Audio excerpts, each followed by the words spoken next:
So good afternoon. Today, August 11, 2026, at around 1:30 p.m., we confirmed that the criminal information for grave threats was filed against Vice President Sara Duterte.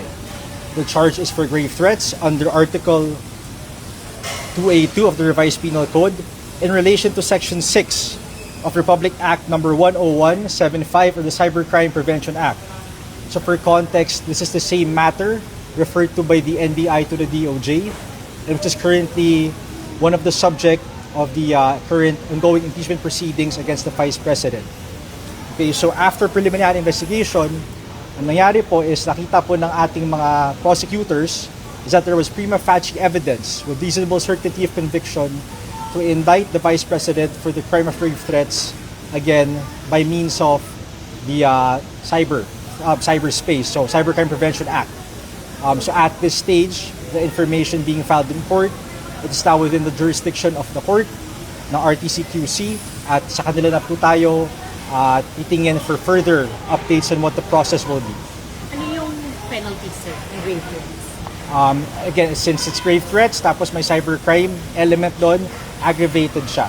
Okay, let's not discuss the penalty for now because anything could happen in the course of the proceedings. Okay, so makikita naman po sa Revised Penal Code ano ang penalty of grave threats and if it's aggravated.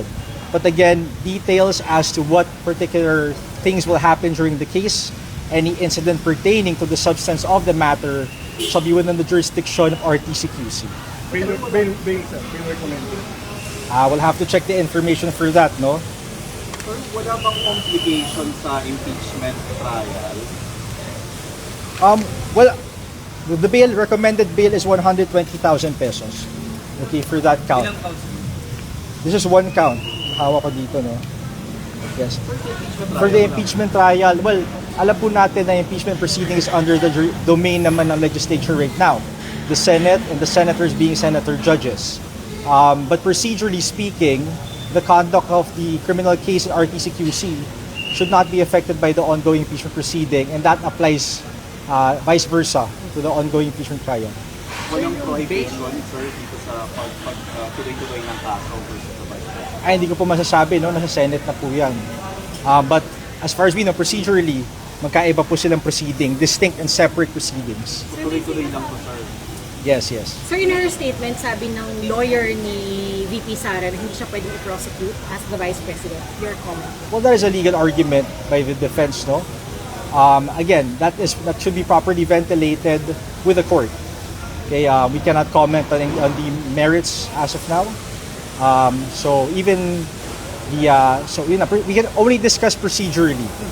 Hanggang dun lang po muna tayo. Inciting to sedition, why was it dismissed by the panel of prosecutors? So the inciting to sedition case, just to clarify, it was dismissed for the sole reason that the panel of prosecutors did not find prima facie evidence with reasonable certainty of conviction. Mataas po kasi na quantum of proof yan. So for that particular crime, under the law, may elements sa crime. Nakita po nila na there's not enough evidence for us to file this in court. Okay? Sir, matagal po naka-pending yung resolution, no? Parang matagal po siyang under review dito sa DOJ. Did the impeachment trial in to speed up the resolution of the case? No. Okay, again, these are two distinct separate proceedings. Ang nangyayari po sa impeachment proceeding ay magkaiba sa ginagawa sa trial or even in the preliminary investigation. Yung mga ebidensya ho na nailatag sa during PI or preliminary investigation, hiwalay pa po yan sa nilalabas sa impeachment proceeding. So it's not accurate to say that one proceeding affected the other. Pero sir, bakit tumagal ng kakaba? Since 2024 pa na nangyari yung incident? Well, ang panel of prosecutors na po makakapagsabi, no? But to the best of our knowledge, I mean, from the records, it's in relation to pending incidents in that case. Okay? So, in that particular investigation, rather. Yung sa bail recommendation na 120,000, so per count po yun sa grave threats, sir? Yes, per count. But again, there's only one count. Isang count lang, sir. The information we have is only one. Sa civil bibig, parang 3 counts sabi dun sa lawyers. Well, the information it's just the same utterance. Okay, for again, as I mentioned earlier, this refers to the pending, the same matter referred to by the NBI. Sir, explain lang natin para sa akin. Yun po yung venue jurisdictional.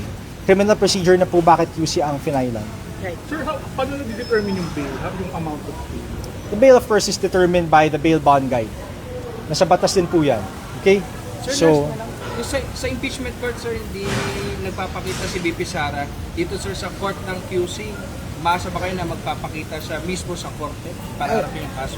Well, I cannot speak on behalf of the Vice President. No. We cannot speak on behalf of the VP. Alam lang po natin is, of course, a criminal proceeding has certain penalties. Pag hindi po pag hindi po nag-appear ang isang respondent or akusado. These are all procedural. Nasa batas naman po yun kung ano magiging effect kapag hindi po pumunta sa court for your trial date.